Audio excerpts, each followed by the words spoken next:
반갑습니다.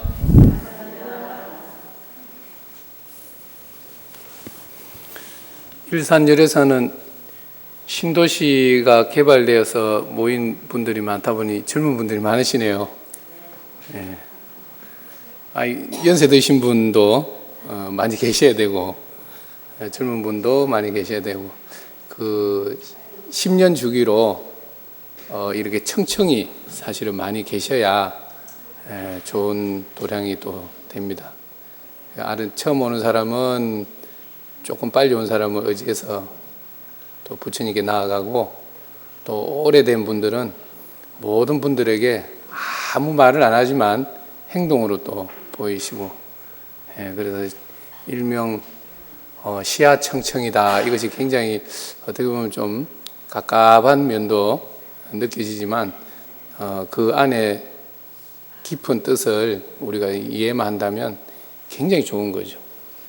바로 앞에 선배가 나를 못 이끌면 그 선배를 이끌었던 또 위에 훌륭한 어른이 또 이끌어줄 기회가 있고 그렇습니다. 그래서 우리 열애사도 마이크 좀 뭔가 들리나요? 우리 열애사는 또 이미 통도사 문중에 그 열애사 창건하신 해주 스님, 정자 우자 스님을 비롯해서 많은 또 이제 제자들이 있죠. 또 그리고 그 제자들이 다시 지금 장성해가지고 한절은 물론이고 이와 같이 이제 열애사의 지역 사회를 이끌 수 있는 그런 역량이 다 되시고 오늘 그 관음제일 이렇게 법문에 청해 주셔서 저는 나름 굉장히 감사합니다. 왜 이런 연구인가 하니 저는 어릴 때 잘 철이 없을 때죠. 뭐 이것저것 잘 모를 때 늘 어머니나 아니면 누나 손을 잡고 이제 통도사를 자주 갔었는데 그리고 또 집에서 늘 어머니가 그러니까 65세 전까지는 늘 관세음보살 하셨어요. 그러니까 매일 듣고 보는 게 관세음보살. 학교 갔다 집에 오면 연불할 때만 되면 밤에 관세음보살. 또 부지런하셔가지고 새벽부터 잠 좀 자야 되는데 속은 무엇이라고 궁시렁궁시렁 보시락 하면 눈 떠보면 또 어머니가 염주를 천주 있잖아요. 긴 거. 그걸 막 계속 이 소쿠리에서 이 소쿠리로, 이 소쿠리에서 또 이 소쿠리로 계속 이렇게 그러고 이제 살다 보니까 저는 사실은 출가를 해서 이제 불교 공부도 하고 또 이제 동대도 가게 되고 계속 공부를 자꾸 하다 보니까 관세음보살님이 이런 분이구나. 또는 관세음보살님 이전에 지금 스님으로서 내가 소속되어 있는 위치는 그러니까 제일 스승은 서가모니 부처님이구나. 그걸 출가 후에 알았어요. 그 전에 사실은 뭐 초파일 날 이렇게 절에 가면은 서가모니 그날만 그 기도를 하더라고요. 유독 딴 때는 잘 안 해. 내가 더 기억해. 그래서 서가모니 오늘 서가모니 부처님의 생일이구나. 관세음보살님 생일은 안 하나? 뭐 이런 생각을 하면서 별 무관심하게 사실은 좀 지냈죠. 그리고 관세음보살님이 다인 줄 알고 이제 그렇게 살았습니다. 그래서 공부를 한 것이 이런 연유가 있구나. 그러니까 처음에는 이제 아기들도 맨날 집에서만 있으니까 엄마 아빠만 있죠. 근데 어느 날 조금 철이 들고 이러면서 뭐 설날이나 어른들 뵈러 가며 갑자기 이분이 너희 할아버지다 이렇게 하는 것과 똑같이 그럼 할아버지인가 보다. 할아버지는 뭐지? 아버지구나. 이렇게 조금씩 철이 들듯이 저의 어찌 보면은 처음 불문에 입문하게 된 스승은 물론 어머니와 누님들이 이끌어줬지만 기도의 첫 스승은 관세음보살님입니다. 그래서 여기 이제 열애사에 계신 각현 스님께서 관음제일인데 스님을 좀 청했으면 좋겠다. 이래서 뭐 일단 날짜는 언제인지 모르니까 요일이 어떻게 됩니까? 이제 이것만 묻고는 그다음부터는 뭐 시간이 되니 안 되니 뭘 해야 합니까 등 그거 없이 그냥 단번에 그 오케이가 됐습니다. 그래서 어쨌든 1시간 동안이지만 여러 불자님들에게 관세음보살님을 소개할 기회 또는 관세음보살님을 다 잘 아시겠지만 또 이제 특산 스님이라고 하는 스님을 통해서 관세음보살님을 저분은 이렇게 알고 있고 이렇게 만났구나. 이제 그 정도 커뮤니케이션이 됐으면 아주 보람된 시간이 아닐까 생각을 합니다. 먼저 여러분들은 관세음보살님을 어떻게 알고 계시나요? 우리 제일 연세 지긋하신 보살님, 관세음보살님을 만난 지가 언제시죠? 네. 글쎄요. 한번 그래도 곰곰이 한번. 네.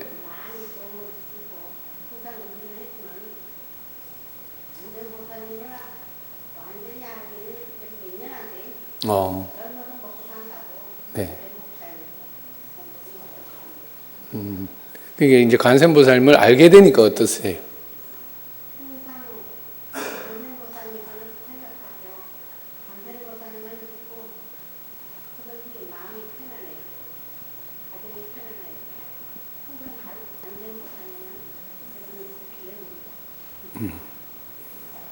그럼 이 생이 끝날 때까지는 관세음보살님을, 그럼 다음 생에는?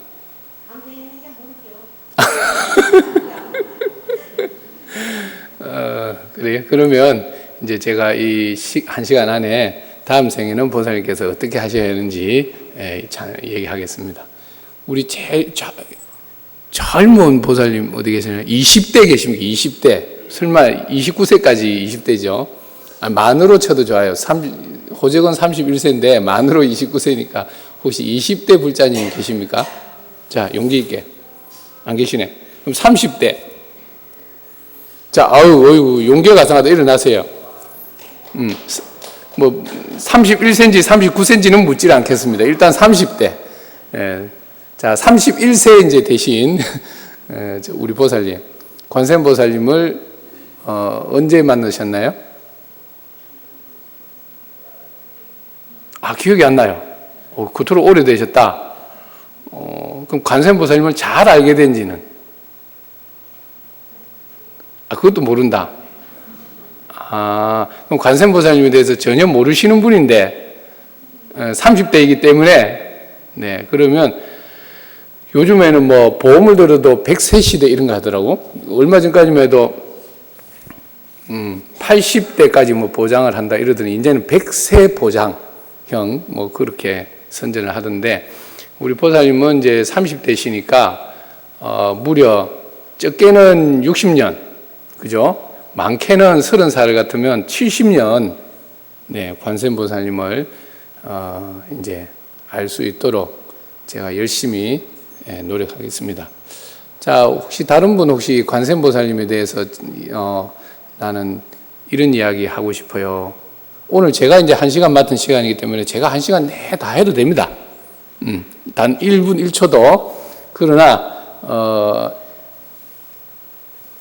얼마가 되었든 시간을 드릴게요. 자, 관세음보살님에 대해서 이런 거를 이분께 대중에게 한번 이야기하고 싶다. 자, 제가 용기를 북돋도록 하겠습니다. 우리 맨 앞에 계신 노보살님하고 저 금방 그냥 나이가 거기에 맞기 때문에 용기 있게 일어선 분하고 두 분에게 제가 조계사에서 오기 전에 멋진 단주를 예쁜 단주를 사왔습니다.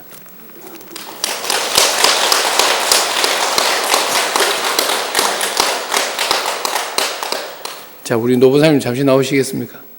그리고 저기 30대 보살님. 네.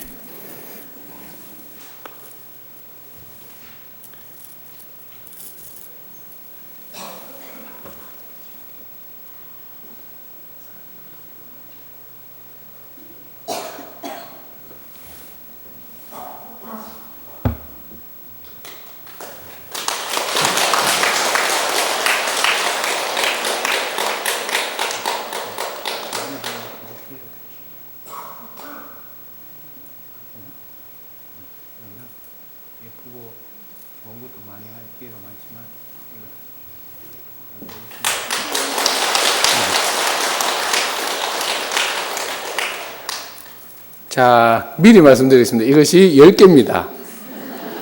자, 이제는 몇 개가 남았나요? 자, 몇 개가 남았습니까? 손을 들고 자신있게. 우리 저 뒤에, 맨 뒤에 계신 보살님. 예. 맞아요, 보살님. 8개, 나오십시오. 이렇게 이제 용기 있게 말하는 사람에게 상을 주는 겁니다. 뭐 잘 맞추는 사람, 뭐 답을 맞게 하는 사람, 뭐 틀린 답 상관없습니다. 용기만 있으면 얻을 수 있는 단주입니다.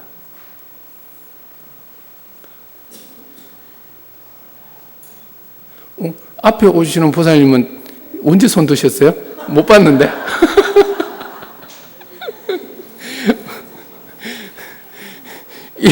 저랑은 눈이 안 마주쳤지만 일단은 얻고 싶다는 용기 하나만 가지고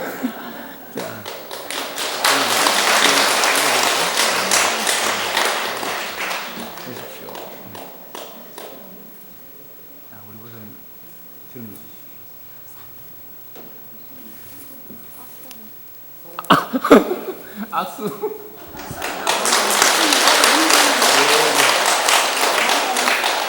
아유, 감사합니다. 악수 마시고 제 손가락을 안 빼가서. 자, 이제는 몇 개가 남았습니까? 자, 제가 이제 최소 5가지 질문을 하고 이걸 드리기 때문에 마구 쓸 수가 없어요. 자, 그 관세음보살님에 대해서 그럼 다시 한번 자신 있게 나는 관세음보살님을 어떻게 알고 있다, 또는 나는 관세음보살님을 의지해서 기도해서 뭐 어떤 영험을 얻었다, 또는 나는 이러한 때 마음이 울적하거나 힘들고 어떤 때 관세음보살님을 담은 이 단주, 단주는 30개밖에 안 되죠. 이 정도 개수지만 담은 5분이라도 관세음보살 이렇게 기도를 한다. 무엇이든 좋습니다. 자, 말씀해 주실 분. 기도 영험이 없으시구나. 그죠? 아닙니다. 아니면 기도 영험은 있지만 차마 대중 앞에 나서기가 사실은 쉽지는 않습니다. 자, 이미 눈빛을 이렇게 보고 고개를 끄덕끄덕 하시는 걸로 봐서 사연은 다 제가 모르지만 저런 분들이 다 관세음보살님의 카피를 입었구나 이렇게 느껴집니다. 지금 이제 입시철인데 뭐 여러분들 자녀 중에 아들, 딸이 되었든 아니면 물론 손자, 손녀든 또는 인연 있는 누구든지 이 젊은 아기들에게 사실은 지금이 가장 좋은 때일 수도 있어요. 입시라고 하는 당면 과제를 만났기 때문에 고3이 무슨 공부하기 바쁜데 기도를 하겠느냐 이렇게도 생각할 수 있지만 지금이 가장 저는 좋은 때가 아닐까. 늘 부모님을 의지하고 또 어른들을 의지하고 선생님을 의지해서 그렇게 이제 지금 앞으로 남은 1년 전부터 또는 얼마 남지 않은 이제 2달 동안 열심히 마음을 다잡고 있겠지만 우리 불자님들은 관세음보살님을 네가 마음에 담고서 늘 틈틈이 기도하면 마음도 편할 뿐 아니라 시험 당일에도 아는 것도 사실 틀리면 큰일이잖아요. 그러니까 침착하게 잘 시험을 볼 수 있을 것이다 이렇게 이야기를 하고, 또 당신의 이제 사례가 있으면 이야기를 하고, 그렇지 않으면 오늘 뭐 어떤 스님이 와서 이런 기도를 했다더라 이제 이런 얘기를 해주면 좋을 것 같습니다. 저는 사실 이제 그 출가를 조금 일찍 했습니다. 일찍 했는데 대부분 지금 이제 출가 연도가 좀 늦어지고 있죠. 군대 갔다 오고 하든지 뭐 좀 사회생활 하다가 발심을 하든지. 그런데 저는 사실은 중학교 마치고 출가를 하게 됐는데 그 당시에 저는 우리 아까 요 기도를 딱 하다 보니까 바로 앞에 명패가 보이는데 문수보살님도 여기는 모시고 있죠. 그래서 문수보살 아니면 관세음보살, 문수보살 아니면 관세음보살 계속 그 기도를 했습니다. 그러니까 자습 시간에 사실 한 거죠. 자습 시간에 중3도 그때는 이제 시험을 쳐서 고등학교를 가는 시기라 열심히 이제 다른 애들은 단어를 외우고 뭐 수학을 풀고 이러는데 저도 물론 공부를 했습니다. 하지만 깝깝하거나 이럴 때 과연 내가 이 진학이 맞나 아니면 절에 가서 살고자 하는 게 맞나 이제 그때 그런 마음이 들었으니까. 그런데 계속 깨알같이 이제 연습장에 쓰는 거죠. 간세모사. 엄청 이제 막 깨알같이 쓰다 보니까 사실은 뭘 썼는지 못 알아볼 수도 있을 정도로 쓰고 또 쓰고 했는데, 이제 하루는 선생님이 쭉 이렇게 이제 다니시다가 제가 너무 열심히 쓰고 있으니까 당신 온 줄도 모르고 그걸 이제 쓱 이렇게 가져가더라고. 아마 그분이 불자 있는 것 같아요, 제 생각에. 가만히 보더니 한참 보면 또 알 수 있잖아요, 이게 뭘 썼는지. 분명히 공부한 건 아니고.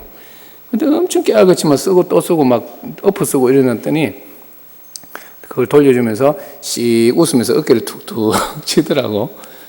그래서 이제 그런 적도 있는데, 그때 이제 그런 생각을 했습니다. 과연 제가 이렇게 일찍 절에 가서 살고 싶은 마음이 난 것이 옳은 일인가? 왜 옳은 일인가 하면은 집에서는 고등학교 마치고 가라, 뭐 대학 마치고 가라, 뭐 어느 분들 보니까 군대 마치고 가도 늦지 않더라, 뭐 여러 가지를 이야기를 하는 거죠. 자식을 걱정하는 마음이니까. 그랬는데 저는 어쨌든 그 말도 귀에는 들어오지만 어쨌든 이제 절에 살고 싶은 마음에 열심히 이제 기도를 하면서, 문수보살님은 지혜가 출중하셔서 정사, 옳고 그름을 잘 구별하신다는데, 과연 내가 지금 하는 이 생각이 옳은가 그런가 나는 잘 모르겠다. 부모님 말 들으면 그게 옳은 것 같고, 내 마음을 따른 거 보면 이것도 뭐 하나의 길인 것 같고, 뭐 이런 생각이 들어서. 그래서 그럴 때는 또 문수보살. 또 어떻게든 절에 빨리 가게 해주세요. 이럴 때는 관세음보살. 아니, 그 중생이 고해에 빠져가지고 허우적거리면 손 내밀어서 건져준다는 분이 왜 나를 안 건져주지? 온갖 생각을 다 하면서 이제 그렇게 연습장에 기도를 한 때가 있습니다. 이제 그래서 결국에는 뭐 좀 미화를 시키면 뜻이 강했던 거고, 부모님 입장에서는 저 고집불통 이놈 이런 거죠. 그래서 고등학교에 이제 합격을 했음에도 불구하고 나는 안 간다. 등록금을 넣거나 말거나 그거 다 헛돈입니다. 나는 집을 떠날 거다. 막 이렇게 가출 선포까지 막 협박을 하고, 그러던 차에 이제 부모님이 제의를 했어요. 누나가 그러면 성철 스님, 큰 스님께서 그때 살아생전이니까, 그러면 해인사 가서 네가 3,000배 해라. 그러면 믿어주겠다. 왜? 3,000배도 힘들지만 절에 가서 생활한다는 게 오죽 힘들지 않거든요. 큰 절도 보지만 작은 절도 다녀보면 어른 입장에서는 스님들 생활하시는 게 너무 힘들다 이거죠. 그러니까 네가 할 수 있겠느냐, 부모도 떠나서. 그래서 두말 않고 오케이. 그래서 이제 아침 일찍 첫 차를 타고 해인사를 갔습니다. 가서 점심을 먹고 바로 3,000배를 하는데, 한 200~300배 하다 보니까 한 분, 두 분 오고 가더라고요. 한 분 올 때마다 저분들도 3,000배 하러 왔나? 같이 하면 좋겠다 이런 생각인데, 이분들이 108배를 하고 집에 가버려요. 그래서 끝끝내 이제 10시 반인가까지 하고 2,500배 하니까 더 이상 못 하겠다. 막 엎어지니까. 그래, 어린 마음에도 내가 이래 엎어지면서 꼬꾸라지면서 하는 절이 되겠나, 정성껏 내가 해야 되는데 정성을 바치려면 좀 쉬어야겠다 이런 생각에 밤도 깊고 자려고 했는데, 그 스님이 한 분이 나오셔가지고 다 했느냐? 아니, 덜 했습니다. 그리고 500배는 새벽에 예불 하고 하면 안 될까요? 했더니 안 된대. 3,000배를 다 안 하면 잠 안 재운다는 거예요. 그래서 할 수 없이 또 까짓 뭐 하지. 뭐 그게 여기 룰이라면 한다 하면서 가서 그야말로 그 다음부터는 엎어진 거예요. 일어나기 한번 겨우 일어나면 엎어지고 겨우 일어나면 엎어지고, 어쨌든 머리가 땅에 닿아야 절이니까 그렇게 해서 이제 한 새벽 2시인가, 그러니까 이 남은 500배가 2,500배보다 시간이 더 걸린 것 같아요. 더 힘들어. 그래서 이제 했더니 다음날 이제 108 참여문 책을 한 권 주시고, 이제 성철 스님께서 법명을 그때 이제 지금 뭐 본명을 어떻게 받는지도 모를 때니까 이렇게 하나 써 주셨죠. 그래서 그 길도자에 이제 다다를 극자를 써 주시더라고.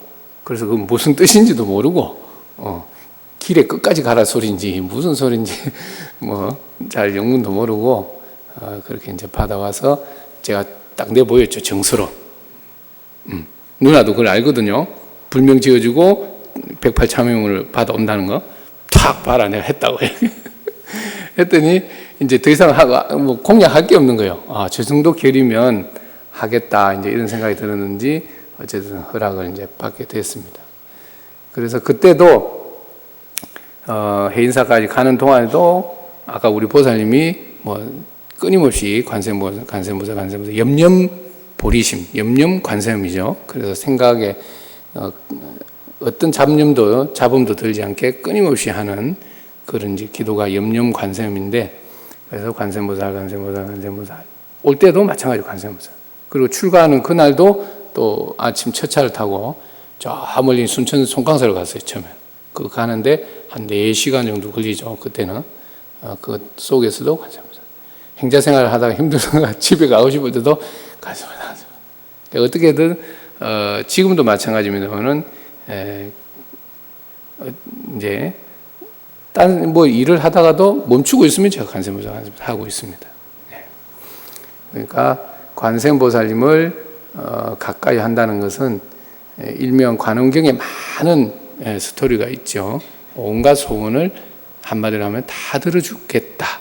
이제 이런 취지인데, 그리고 오늘 여러분들에게 나눠드린 그 자료도 있습니다만은 지장보살님은 지옥 중생을 구제하시고, 관세음보살님은 이 현세에 살아있는 우리 중생을 이끌어 주시고, 또 미륵부처님은 미래의 중생을 교화하고, 또 아미타 부처님은 극락세계에 우리 중생들을 이제 인도해서 맞이하는 그런 불국세계도 만들고, 그 아미타 부처님의 자보처, 우보처가 2분 계신데 그 중에 한 분이 관세음보살입니다. 자보처, 그리고 우보처는 대세지보살. 그리고 그 맨 밑에 별표 하나 해놨는데, 그 15일 보름법회도 여러분들 열심히 기도하러 오시죠. 그날은 아미타 제일입니다. 이름을 붙이면 우리는 그냥 보름법회 또는 좌루법회 이렇게 하지만 15일 음력 15일 보름법회는 아미타 부처님 제일이고, 그리고 이제 하루가 지났지만 어제는 대세지보살님의 제일날입니다. 그러나 사실 이제 대세지보살님보다는 아미타 부처님이 우리 중생에게 너무 많은 이렇게 뭐 오늘날 표현을 하면 복지 정책처럼 엄청나게 많은 이제 활동을 하시는 거죠. 그래서 대세지보살님은 극락세계 안에서 모든 살림을 다 관장하는 거예요. 그리고 관세음보살님은 이 사바세계든 어느 세계든지 구해야 될 중생이 있으면 다 쫓아가서 구제를 하십니다. 자, 그 정도 이제 아시고 보살님들께서 아미타 부처님 제일하고, 그리고 이제 어제처럼 법회는 사실은 절에서 없을 수 있어요. 그러나 사시불공 때라도 잠시 와서 오늘은 극락세계에 아미타 부처님을 스승으로 삼아서 양쪽에서 보필하는 대세지보살님 제일이다 이런 마음으로 기도를 하시고 또 이렇게 챙기시면은 좋을 것 같습니다. 자, 우리 먼저 자료 한번 제가 드렸는데 보겠습니다. 네? 이걸 못 받았어요? 다 드리지 않았나? 이쪽은 다 받으셨는데? 그러면 남았습니까? 저 뒤에서 이제 나눠주신다. 네, 나눠주십니다. 그럼 나눠주실 때까지 그 자료는 잠시 내려놓고요. 내려놓으시고, 그 유튜브에 자료 중에 맨 아래쪽을 보면은 제가 유튜브 검색을 하나 해놓기는 했습니다.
자, 잠시 눈 감으시고 관세음보살님을 찬양하는 관세음보살 이제 대비주라고 하는 그런 다란이가 있는데, 이것을 티벳 어느 비구니 스님께서 하셨는데 이 목소리가 굉장히 저는 그냥 듣는 순간 찌릿할 정도로 감명을 받았습니다. 그래서 여러 보살님들에게 들려주려고 맨 밑에 이제 적어 놓기도 했으니까, 요거는 집에 가셔서 아까 스님이 들려준 게 뭐지 했을 때 요걸 딱딱딱 이렇게 치시면 나옵니다. 지금은 잠시 눈 감으시고 제가 이 플레이를 할 테니까 잠시 명상을 한다 생각하고 들으시겠습니다.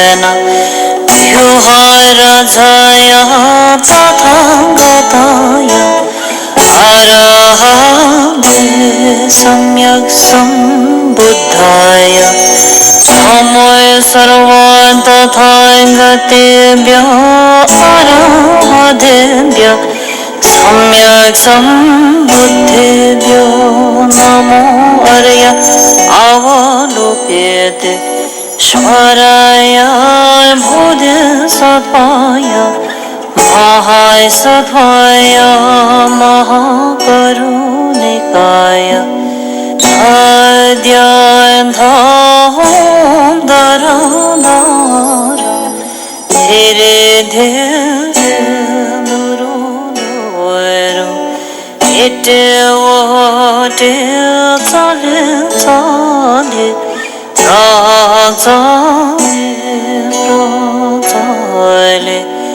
Kusume Kusumavare Inile Sete Jvalayam Hapana Yesu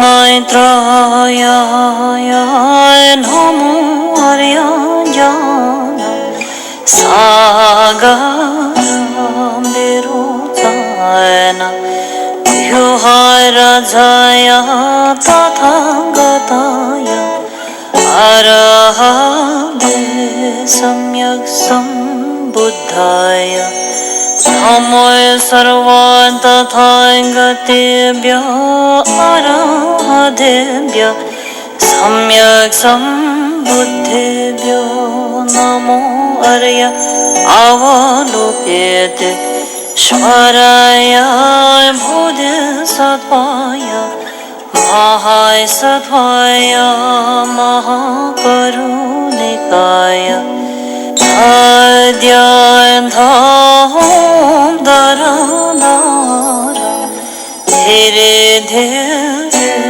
Nuru Nuru Ite Vate Tsale Tsale Tsale Kusume Kusumavare Inile Sete Jvalayam Hapana Yesu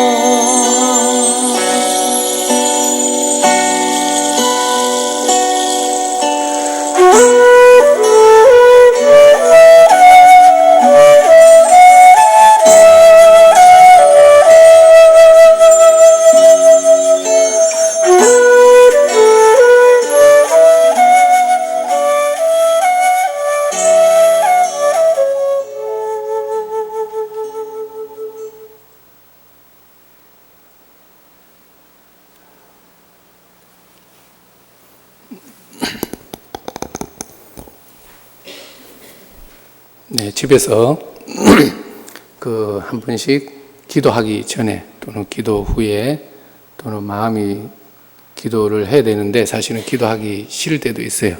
이럴 때는 이 스님의 음성을 통해서 가만히 눈 감고 관세음보살님을 생각할 수 있었으면 좋겠다 싶어서 전해드립니다. 어떻게 목소리가 저는 천상의 목소리가 이런 목소리일까 이런 생각이 들었습니다. 자, 한번 제가 이제 자료 다 가지셨죠? 네.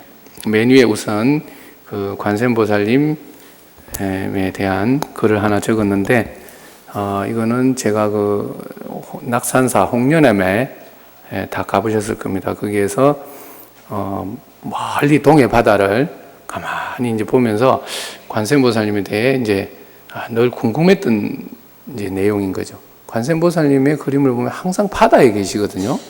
파도가 치는 그림 또는 뭐 고요한 바다에 또는 뭐 어느 바위에 앉아 계신 모습, 그리고 관세음보살님의 또 3대 기도처 도량도 강화도 보문사나 또 강원도 양양 낙산사나 또 남해 보리암이나 다 바다를 또 의지해서 있습니다. 그래서 왜 관세음보살님 바다와 이렇게 인연이 깊을까? 또 바다에 계시는 그림 왜 그래 많지? 늘 이제 이런 생각을 했었는데 그 낙산사 홍련암에서도 망망대해를 보면서 그런 생각을 떠올렸을 때 이런 연구이구나 하고 제가 조금 느꼈던 소회를 글로 좀 썼습니다. 제가 먼저 한번 들려드리겠습니다. 낙산사 홍련암 관음전에서 중생의 고뇌를 지혜로 바꾸는 감로수 진이시고 위로는 스승을 한없이 받드시고 아래로는 중생을 끝없이 연민하시네. 망망대해 푸른 바다 위 흰옷 입으사 고해 중생 굽어보시네. 중생의 어려움 보고 들을 시엔 흥룡을 타시고 찰나에 놔두시네. 혹여 중생이 관세음보살의 눈물 볼까 하여 아득히 저 먼 바다 한가운데 서 계시네. 중생 위한 자비의 눈물 한없이 흘러내려 흰옷이 자비보살의 눈물을 다 머금노라. 저 동해의 푸른 물이 대비관음의 눈물이여라. 네, 다 함께 한번 다시 새겨보겠습니다. 네, 크게 읽으셔도 됩니다. 낙산사 홍련암 관음전에서 중생의 고뇌를 지혜로 바꾸는 감로수 진이시고 위로는 스승을 한없이 받드시고 아래로는 중생을 끝없이 연민하시네. 망망대해 푸른 바다 위 흰옷 입으사 고해 중생 굽어보시네. 중생의 어려움 보고 들을 시엔 흥룡을 타시고 찰나에 놔두시네. 혹여 중생이 관세음보살의 눈물 볼까 하여 아득히 저 먼 바다 한가운데 서 계시네. 중생 위한 자비의 눈물 한없이 흘러내려 흰옷이 자비보살의 눈물을 다 머금노라. 저 동해의 푸른 물이 대비관음의 눈물이여라.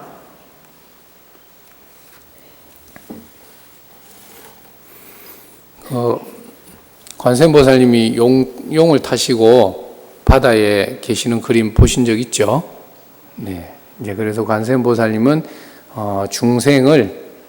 중생의 관음경에도 있습니다만은 괴로워하는 소리 또는 괴로워하는 그 어떤 모습 이런 게 보고 들리면 정말 번개와 같이 빠르게 정말 찰나의 순간에 우리에게 다가오셔서 손길을 내미시는 그런 분입니다. 그러나 이제 중생 가까이 늘 계셨으면 하는데 이 중생의 고뇌를 슬퍼해서 눈물 마를 날이 없는 거죠. 물론 관세음보살뿐 아니라 모든 불보살님들이 중생의 고통을 보고서 눈물을 흘리지 않는 분이 없다. 그리고 그 눈물이 마를 날이 없다. 이렇게 이제 하시는데, 중생이 관세음보살님도 저렇게 우시는구나. 이걸 보게 되면, 나도 지금 힘들지만 관세음보살님까지 우는 모습을 보면 중생은 더 힘들겠죠. 나 때문에 힘드니까. 그래서 차마 그 모습을 보이지 않기 위해서 이제 멀리 계시는데, 만약에 맨 바닥에 계신다, 사막에 계신다 생각해보세요. 그 눈물이 하루 종일 아니라 1년, 100년 끝없는 세월 동안 중생을 건지고자 하는 마음에서 우러나는 눈물이 온 사막을 다 적셔서 우리 중생에게 보일 거 아니에요. 그러나 이제 그걸 보이지 않기 위해서 흰 옷을 입고 계시는 겁니다. 그럼 눈물이 묻자 얼룩도 안 지죠. 다 서면서 바다로 떨어져서 바닷물이 되게끔, 곧 그 눈물인즉슨 슬퍼서 오는 눈물, 기뻐서 오는 눈물, 눈물의 의미는 많이 있습니다만은 이 자비 보살님들의 눈물은 곧 중생을 건지고자 하는 감롯으로 변하는 것이 아닐까, 그런 생각이 들었습니다. 그리고 이제 오른쪽에 그림을 하나, 저는 칼라로 줬는데 여기는 흑백이네요. 종무서에 복사를 해놨는지 모르겠다. 그 네이버에도 있습니다. 네이버에 관세음보살 상 또는 관세음보살 이렇게 치면 그 밑에 이미지가 많이 뜹니다. 그 이미지 중에 여러 가지 탱화도 있고 벽화도 있고 한데, 한참 찾다 보면은 오늘 프린트한 이 그림이 있어요. 칼라로. 이거는 관세음보살님의 이제 존상인데, 1960년대에 대만에서 미국 공군이, 미군이 제트기를 타고 하늘을 나르다가 이제 구름 위에서 이렇게 구름 속에서 용을 탄 하얀 옷을 입은 관세음보살님을 친견한 겁니다. 그래서 너무 깜짝 놀래가지고 이분이 마침 이제 군인들은 항상 필수품이 카메라잖아요. 그래서 급히 꺼내가지고 이제 촬영을 한 거죠. 그 촬영한 거를 컴퓨터의 기술을 좀 빌어서 조금 이렇게 더 선명하게, 뭐 덧칠을 한다거나 전혀 그런 거 없이 만들었다 이제 합니다. 그래서 이거는 우리 중생에게 관세음보살님의 실존임을 나타내기 위한 현신이다, 이제 이렇게 생각을 합니다. 그래서 여러 보살님들에게도 전해드리는 겁니다. 그러니까 네이버에 검색하셔가지고 조그맣게 이렇게 명함 크기로, 아니면 어느 분이 이렇게 실력이 좀 좋으면 여러 장을 조금씩 만들어서 붓보시를 하면 좋을 것 같습니다. 저도 옛날에는 이제 이 명함 크기로 해서 뒤에 관세음보살님 시 관원경에 좋은 글 넣고 이렇게 붓보시를 많이 한 때가 이제 있습니다. 저도 그때 알게 되었는데, 요즘에는 인터넷 시대라 이제 이게 또 인터넷에도 어느 분이 손수 올려놨습니다. 그래서 관세음보살님은 언제부터 그럼 관세음이냐? 사실은 관세음보살님이기 이전에 정광열애불이라고 하는 이제 부처님이셨어요. 그래서 서가모니 부처님께서 수없이 많은 생을 통해서 수행을 할 때, 그 수도자일 때 서가모니 부처님에게도 깨우침을 주는 그런 이제 스승으로서의 역할도 하신 분입니다. 그리고 그냥 이거는 세속적인 참고 사항인데, 그 일본의 캐논이라고 하는 회사가 있죠. 그 캐논 카메라 아주 이제 전 세계적으로 명품이죠. 그런데 거기에서 카메라를 만들고 자기네 회사명을 지을 때 이 관음이라고 하는 이걸 일본말로 하면 칸논 이렇게 발음이 됩니다. 그래서 우리는 영어로 읽으니까 캐논 이렇게 하는데, 그 의미가 있다. 그러니까 곧 카메라 렌즈를 통해서 우리 일상의 모든 삼라만상을 다 찍을 거 아니에요? 그와 마찬가지로 이 관세음보살님의 눈은 온갖 중생의 이제 고를 다 보고 듣고 구제한다. 이제 이런 뜻을 아마 이 회사에서 기업 이념으로 가져간 것 같습니다.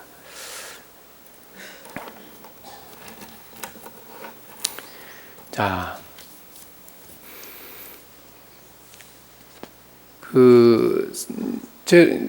사찰에 이제 예전에는 프린터가 2장인가요? 1장인가요? 한 장은 제가 늦게 이야기를 해가지고 못 찍었나 보다. 자, 한 장은 그러면 제가 설명을 하겠습니다. 여러 불자님들이 어차피 마음을 이렇게 내셨으니까 한 3년 정도, 물론 천일기도를 하신 분도 있고 또 하고 계신 분도 있고 앞으로 천일기도 하기는 해야지 마음을 먹고 계신 분도 있을 텐데 이왕이면 지금 즉시 마음을 내는 것이 항상 가장 때이고 또 성취도 그만큼 빨리 얻는다. 이제 저는 그렇게 생각을 합니다. 먼저 한 가지 이야기를 해드리겠습니다. 예전에는 스님들이 이렇게 A절에서 B절로 이동해서 하룻밤을 자고 쉬어가려면 이제 일명 여기는 열애사니까 열애사에서 자고 또 어느 다른 절로 가기 위해서 자겠다 하면 열애사에 왔을 때 항상 큰 스님께 인사드리고 그 다음에 큰 스님에게 자기의 공부를 이렇게 보여야 됩니다. 그래서 나는 이 정도 공부를 하고 있습니다. 또는 이제 여기 열애사의 큰 스님께 내 공부를 묻고 점검할 때도 이제 필요는 하죠. 그러나 단순한 하룻밤 재워주세요 하는 객도 일명 시주밥을 먹고서 그 값어치를 열심히 안 하는 사람은 재워줄 수 없다는 뜻도 있는 거죠. 그래서 그런 이제 가풍이 있었는데 어느 스님께서 절을 갔어요. 절을 가서 큰 스님께 인사를 꾹 하고 제가 지금까지 여기 오기 전까지 이런 기도를 하고 이런 정진을 해서 이렇습니다 하고 이제 뭔가를 보이려고 하니까 큰 스님께서 지난번에 왔던 스님이에요, 이분이. 그래서 이미 이 사람이 착실하게 공부를 잘하고 있다는 걸 알고 있기 때문에 아이고 그대의 공부는 내가 이미 잘 안다. 오늘은 가서 편히 쉬시오. 이렇게 했는데 이 스님이 아닙니다. 이제 극구 큰 스님께 가르침을 얻고 싶습니다 하는 거예요. 그러니까 큰 스님께서 하루 종일 아침부터 법회도 보고 대중도 맞이하고 이제 온갖 업무를 하다 보니 힘들어서 그러면 자꾸 이제 그러니까 그냥 편히 쉬게 하려고 자기 동생에게 안내를 했어요. 동생에게 안내를 했더니 그 동생을 만났습니다. 그래서 그 동생 스님이랑 딱 마주해서 절에서는 항상 지금도 있습니다만 이제 맞절을 합니다. 뭐 악수를 해도 인사고 다 인사지만은 이제 방에서 큰 절로 맞절을 합니다. 그 맞절을 하고 딱 앉아서 이 객스님이 먼저 당신의 공부를 내보여요.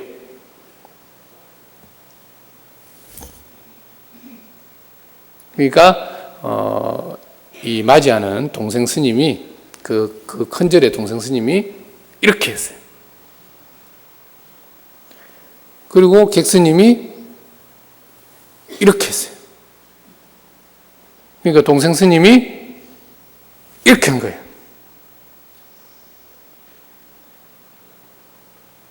그러니까 객스님이 꾸뻑 절을 하고는 그냥 보침 들고 아유 내가 오늘 여기서 잘 수 없겠다. 내가 공부가 약하다. 이러고는 다음 절로 떠나버렸습니다. 그래서 한참을 이 동생 스님이 그 스님이 막 인사만 꾹뻑하고 얼른 나가니까 쫓아 따라갔죠. 근데 원체 몸이 빠르다 보니까 큰 스님 방에 저는 이제 가겠습니다 하고 인사하러 온 거예요. 그래서 큰 스님께 다시 저는 여기서 잘 수 없습니다. 아직 해가 조금 남아 있으니 요 위에 암자에 가서 자겠습니다 하면서 인사를 꾹뻑하는데 아니 여기서 자지 왜 또 길을 가? 그 왜 그러느냐? 이랬더니 제 공부가 미진해서 안 됩니다. 어떻게 했길래? 그 이제 이렇게 한 거죠. 어떻게 했다고요? 박력 있게 해요. 박력 있게. 공부를 제 공부한 거 이만큼인데요. 이만큼을 이만큼을 했어요. 그러니까 동생 스님이 맞이를 어떻게 했죠?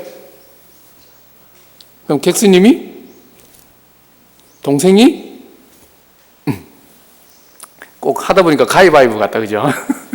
가위바위보는 아니고 그래 연유는 이렇습니다. 제가 지금까지 출가를 해서 오직 한결같이 한눈 안 팔고 오직 일념으로 관세음보살 기도하듯이 오직 일념으로 도를 추구해서 나는 이제 부처님이 어떤 분인가를 알았다. 그래. 그러니까 동생이 이렇게 한 거죠. 그래서 동생이 이렇게 하더라. 부처님을 알았다면 법에 대해서도 알아야 된다는 거지. 가만히 계시는 부처님이 아니라 법을 설하는 부처님. 네. 그래서 불법이 된 겁니다. 그랬더니 제가 이 객스님이 3개를 냈죠. 불법 곧 그걸 잘 따르고 있는 성. 삼보가 이 세상에 가장 위대하다. 제일 법에다 값어치 있다. 그랬더니 동생이 어떻게 했습니까? 주먹을 딱 쳤죠. 동생은 이미 불법성 낱낱이 있는 3-3가지 보물을 하나로 뭉쳐서 폈다, 접었다. 1개도, 2개도, 3개로 마음껏 쓸 수 있다는 이제 이런 표현인 거예요. 다른 말로 진리를 깨달으면 어떻게? 전지전능해지는 거죠. 진리 안에서 참은 더 참이 될 것이고 거짓도 참으로 그냥 변화돼 버리니까. 자, 그래서 무예자제한 이 한 방에 움켜지는 걸 보고는 제가 그걸 지금 궁구하고 찾고 열심히 노력하고 해도 아직 나는 지금 긴가민가 하고 있는데 동생은 벌써 그 경지에 갔으니 제가 이렇게 훌륭하신 분들에게 어떻게 여기서 신세를 지겠습니까? 하면서 비등한 관계도 아니고 월등히 뛰어나서 안 된다고 자기 간다는 거예요. 이렇게까지 말하니까 어떻게 큰 스님 잡을 수 있나요? 아유, 아쉽지만 빨리 그래 잘 쉬고 공부 열심히 하라고 이제 노자를 주니까 갔어요. 그러니까 그 스님이 나가자마자 막 이 동생 스님이 쫓아 또 들어온 겁니다. 아니 내가 저 멀리서 보니까 형님 방으로 막 아까 객중이 오던데 어디 갔냐고 막 씩씩대는 거죠. 너무 흘려불떡 쫓아와서. 그래서 동생을 항상 좀 성격이 급하고 하니까 진정해서 앉혔어요. 왜 그러느냐? 그랬더니 아니 이놈이 나를 못 오겠다고 나를 무시했다고 응? 막 이러면서 성을 막 냅니다. 그러니까 스님, 이제 형님 스님이 자초지종을 얘기해봐라. 왜 그러느냐? 그랬더니 먼저 인사할 때까지는 좋았어요. 그리고 이놈이 갑자기 나보고 이렇게 하는 거예요. 왜 여기에 그럼 이 스님이 피일이 팍 꽂혔냐? 어떤 피일을 이제 영감을 받았어야 되는데, 부처님에 대한 이거에 영감을 받아야 되는데, 그냥 느낌이 안 좋은 피일을 받은 거예요. 저놈이 날 욕하네. 이렇게. 이은적선 이 스님이 어릴 때, 형님이랑 절에서 이렇게 크면서, 살면서 이제 스님이 된 분인데, 나무를 하다가 가지가 탁 튀어가지고 어릴 때 그 눈을 다쳤어요. 그때부터는 이제 자기도 모르게 의기소침해졌어. 그리고 늘 불자님들이 와도 좀 당당하지도 못하고 또 오고 가는 스님들에게도 그렇고 또 자기 스스로도 뭐가 하나 잘 안 보이니까 자꾸 실수를 해. 실수할 때마다 계속 구박도 당할 거 아니에요. 이래저래 이제 삶이 그렇게 풀리다 보니 의기소침한데 가뜩이나 그런데 이 스님이 와가지고 난데없이 이게 무슨 뜻이에요 이게? 네? 자, 용기를 내세요, 용기. 이거 다 들고 와야 된다. 자, 12시 마치라 했는데.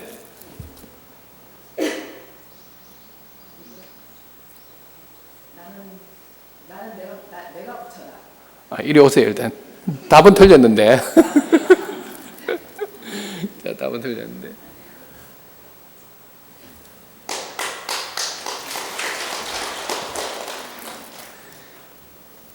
객스님이 이렇게 한 것을 이 스님은 어떻게 받아들였느냐?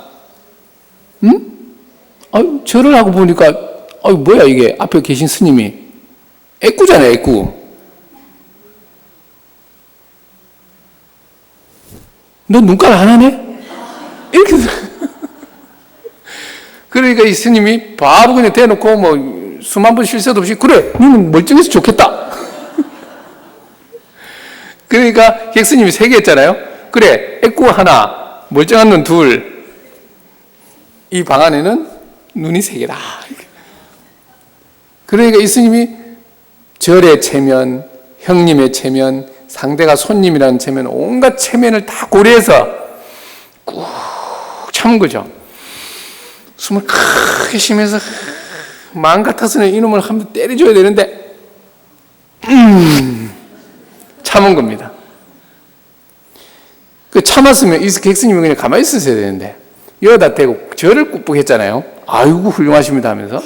그랬더니 이놈이 그냥 성질이 난 거예요. 에란 모르겠다 이러면 한 대 맞으라면서 푹 했는데 절을 하다 보니까 맞지도 않았어. 그냥 더 성질이 난 거예요. 이놈 시기 내 주먹도 피해갔다 이거.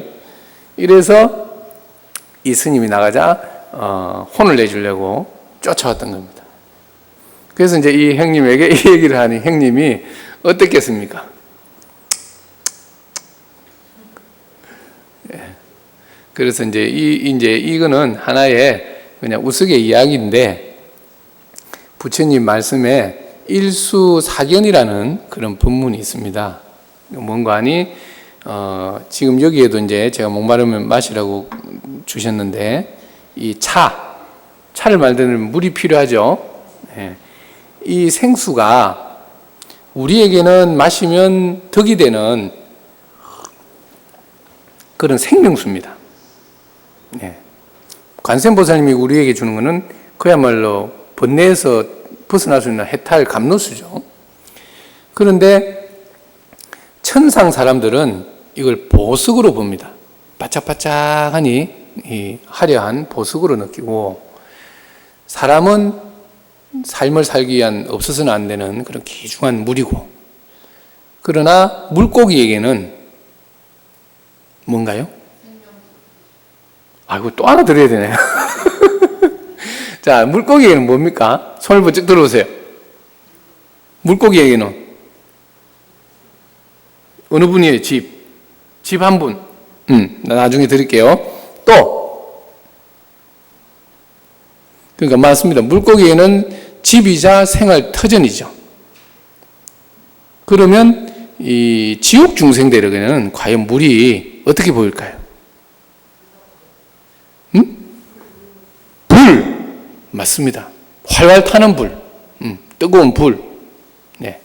그러니까 우리 인간에게는 물인데, 마시는 물, 생명을 이어가는 귀중한 존재인데, 천상 인간에게는 보석, 지옥 중생에게는 불, 물고기에게는 집, 이렇게 달리 보인다. 그럼 왜 이렇게 달리 보이는가? 이것은 곧 자기의 근기에 따라서, 자기의 분상에 따라서 그것밖에 볼 수 없는 거예요. 그러니까 기도를 열심히 해서 기도 성취를 한 사람은 다른 사람의 기도 성취를 봤을 때도 저분이 그렇게 열심히 기도를 하더니 저런 공덕을 얻는구나, 이해가 되고, 미리 벌써 열심히 기도를 할 때 그게 어느 정도 보여요. 저렇게 열심히 했는데 안 될 리가 없다, 이런 믿음도 확고하게 생기고. 그러나 그렇지 않을 때는 기도해가지고 되나? 될까? 누구는 됐다 하긴 하던데 진짜 그게 기도의 덕인가? 온갖 우리는 잡념과 망상을 쉬지 않습니다. 그래서 기도를 하고 수행을 하고 정진을 하고 부처님을 따른다는 것은 내 정신적 수준을 업그레이드 하는 거죠. 한 단계든 훌쩍 뛰어서 10단계든 내 노력 여하에 따라서 그렇게 이제 공덕이 크기 때문에 이 애꾸는 스님처럼 늘 우리 마음속에 어떤 그늘이, 컴플렉스가 딱 있으면 그것이 어느 때든지 그 스위치만 켜지면 그냥 만사가 다 어그러져요. 만사가 다 어그러져요. 되는 일도 막판에 안 되는 수가 있죠. 그래서 절에를 열심히 다니고 부처님을 가까이 하고 스님들께 법문을 청하고 또는 앞서간 도반들의 좋은 모습을 보고서 내가 뭔가 수행이 안 되는 거야 하지만 부처님을 자꾸 가까이 하는 이런 법회 시간을 가까이 많이 늘린다는 것은, 또 개인적으로 기도를 열심히 하는 시간을 많이 갖는다는 것은 내 마음의 그런 그늘진 부분을 양명하게 하는 방법이자 공덕을 얻는다, 그런 겁니다. 그래서 늘 부처님 경구를 한 구절 접하고 또는 관세음보살님의 이름을 접할 때 내 마음속에 사실은 한두 가지가 아니죠. 이게 한두 가지가 아니에요. 그러나 가장 큰 것은 늘 일어나게 마련해. 그래서 그것을 이 광명의 빛으로 자꾸 쬐어서 축축한 것이 꼬실꼬실하게 이렇게 잘 쓰일 수 있도록, 마를 수 있도록 내 마음속의 그늘을 양명하게 밝혀주는 그런 시간이다. 그래서 앞으로 좌루, 관음제일, 보름법회, 지장제일, 일요법회 어떤 때든 많은 다 이제 삶이 또 있습니다만은 시간이 허락하는 한에는 또 오늘 아까 여기 여쭤보니까 영상까지도 녹화를 해서 여기는 인터넷으로 서비스를 하잖아요. 그랬을 때 오늘 법회에 어떠한 연유로 못 갔는데 하고 밤에라도 또는 다음에라도 좋은 말씀을 듣고 자기를 밝힐 수 있는 그런 열애사 불자님들이 되셨으면 합니다. 성불하십시오.